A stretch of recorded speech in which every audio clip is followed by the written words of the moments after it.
When author Brian McLaren was with us here back in 2017, he introduced us to the idea of the church as a school of love, where we gather to discover, practice, and live in love. Love for our neighbor, love for ourselves, love for all creatures and creation. All comprising love for God, who is all and is in all. Consider today's gospel lesson, required reading. Hear, O Israel, the Lord our God, the Lord is one. You shall love the Lord your God with all your heart, with all your soul, with all your mind, and with all your strength, and you shall love your neighbor as yourself. For thousands of years, people of faith have recited these two sentences. Simple, yet profound are they, as a reminder and a response, a faithful response to the all-consuming love of God, which comes across, we are told, it needs to be an unreserved, all in all places and all circumstances, body, mind, soul kind of love. It's the core of our faith and the foundation for life. Love. Love in the largest way that you can imagine. Love your neighbor as yourself. Its meaning and purpose is at the heart of the kingdom message. God's kingdom is here and now on earth as it is in heaven, and so we have to love God by living out that love here on earth, in and through us. Out of the love that first breathed life into us, we are called to manifest it in the world. And continued reliance on this core value is meant to help us deepen our love for one another. It is a powerful idea, a school of love, with this as its core text, but we have to admit it's a lot harder than it sounds. In fact, just this past week, I decided to use this passage with I and 4 other women in a Lectio Divina small group, which is something that we do here. It's kind of a prayerful reading of Scripture. And to our collective surprise, we found ourselves unnerved by these very familiar words, the command and the demand of them. 2 of us even had to admit that we had this almost childlike, reactionary defiance. We can't love like that. It's impossible.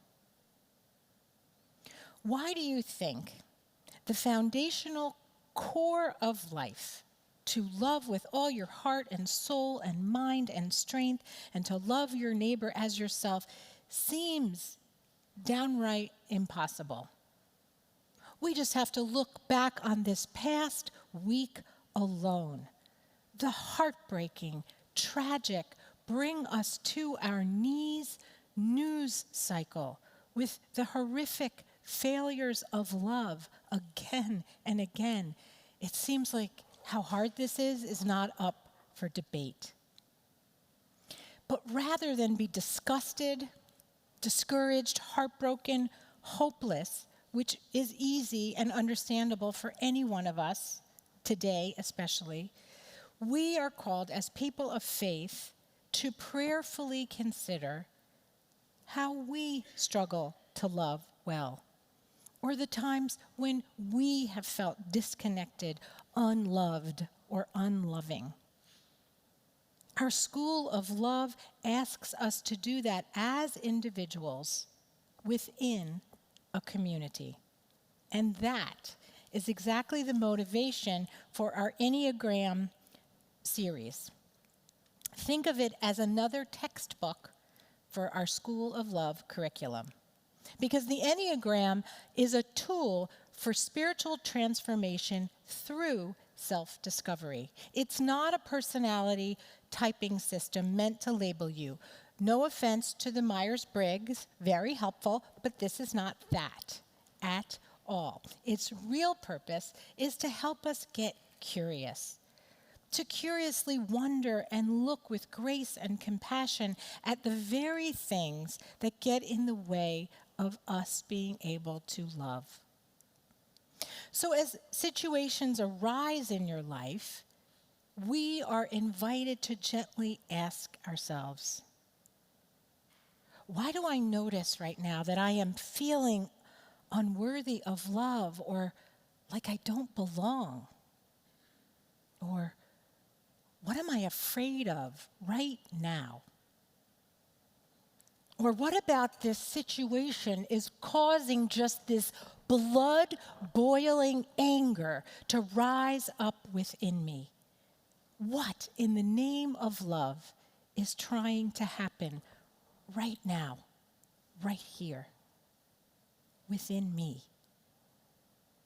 With wonder and curiosity, we identify the personal pitfalls that keep us from living as that full, free, all in, no holds barred, loving people that God calls us to be. We do this not for morbid introspection or to pick on ourselves, but because that will release the unique, authentic gifts that we have been given for the good of others and the good of the world.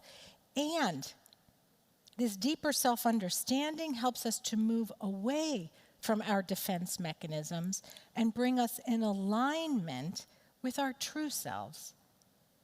This, in turn, draws us closer to the heart of God, closer to the heart of love. And it gives us the opportunity to live into and with grace and compassion, which ultimately helps us to open our eyes to the non-judgmental, loving awareness that we are all interconnected and deserving of God's unconditional love at all times, and so is our neighbor. So what happens to them happens to me. That's the kind of transformation we're after. As Mark reminded us last week in the first sermon of the series, each of us has 3 brains, or 3 centers for intelligence: the heart, the mind, and the gut. And although we all use each of these, we tend to lean more comfortably into one of those areas more than the other. And last week he spoke about the heart brain, which he lives in. Next week he's going to talk about the gut, which is where I live in. That's my tribe, and a lot of your other staff members live there too. But today I'm going to consider what it's like to lead with the mind. Again, we do this to uncover the very things that impact our ability to love God, love our neighbors as ourselves. So people who live out of this mind tribe or triad are numbers 5, 6, and 7 on the Enneagram. And these are people who just feel most comfortable operating from their head. You could kind of say that their control tower is the mind. People in their head, though, they tend to draw back sometimes. They draw away from others in a lot of situations because they need to take a step back. And they kind of want to get a broad view of what's happening and think things over before they act. They have a keen sense of order and duty. At our Enneagram workshop here last Sunday, there were a lot of people who identified with the head tribe. And these are people that you want on your team. They're terrific mediators, often neutral and logical and calm in difficult situations. And they're willing to do the research to figure things out. They make great professors. And when you are confused about your own life, you definitely want a friend in the head triad who will take a wide-angle view at what's happening and help you to create a plan for moving forward. They can also really be the life of the party, willing to set a longer table so there's room for everybody. They're often the last to leave the party. They make natural hospitality hosts, and yes, please sign them up for the fellowship committee. Today's story of Moses that Mark read with Moses and Joshua, I think seems like a classic head triad story. Because the core question of someone who lives in the mind is, where am I? And in this story, we see classic head tribe qualities. This reliance on inner guidance, looking forward with a clear path for action. We hear, you shall not cross over this Jordan. The Lord God himself will go there before you. That's a plan. Now, on the downside, this wide-angle view can often lead to living in the future and focusing on all the possibilities of things that can go wrong or the risks that the future entails. And that's where people who live in their head can kind of get tripped up. They don't dwell on the past like heart people do, but they can get lost in focusing only on the future. And when safety and reliability and predictability are in short supply, they tend to react with fear and caution, mistrust, or doubt. And that can sometimes just stop them cold. Now, as is the case with all of our pitfalls, your strength can also be your weakness, which is why we say it's good to look ahead to see what possible danger might lie there and prepare for it, but not to the extent that you're going to get frozen in the present and be unable to move there. I think this is really true for everybody, whether or not you do identify with this head triad, because when this happens, the key is not to get out of our head, but to get in our right mind. Or as the Apostle Paul puts it, do not conform to the pattern of this world, but be transformed. Be transformed by the renewing of your mind. Doesn't that seem true for all of us? We all need our minds on the spiritual journey for discrimination and clarity, for inner guidance and wisdom. Sure we do. And the comfort that is offered by Moses to Joshua is a comfort that I think we all need, but it's especially meaningful to 5s, 6s, and 7s. Be strong and bold. Have no fear or dread of them, because it is the Lord your God who goes with you. He will not fail or forsake you. See, for a lot of people, especially those in the head triad, fear is often in the driver's seat. And I think that's why we need reminders. So it sort of struck me as interesting that we hear twice in this passage, be strong and bold, for you will go with these people into the land, but it is the Lord who goes before you. He will be with you. He will not fail or forsake you. Do not fear or be dismayed. I don't know about you, but I find that personally very comforting anytime I feel paralyzed with fear, because it reminds us of an eternal truth. It is possible to be brave and afraid at the same time when we acknowledge that God is present in the present, in the midst of whatever is happening. The Lord goes before you. God will be with you and will not fail or forsake you. Now, finally, for people in the head tribe, it's easy to believe that they are alone, or at least better off alone inside their heads. And again, this flags, I think, a tendency for all of us. Whether we feel unworthy of love at any given point, like we don't belong, whether we're afraid of the future, or even angered by injustice.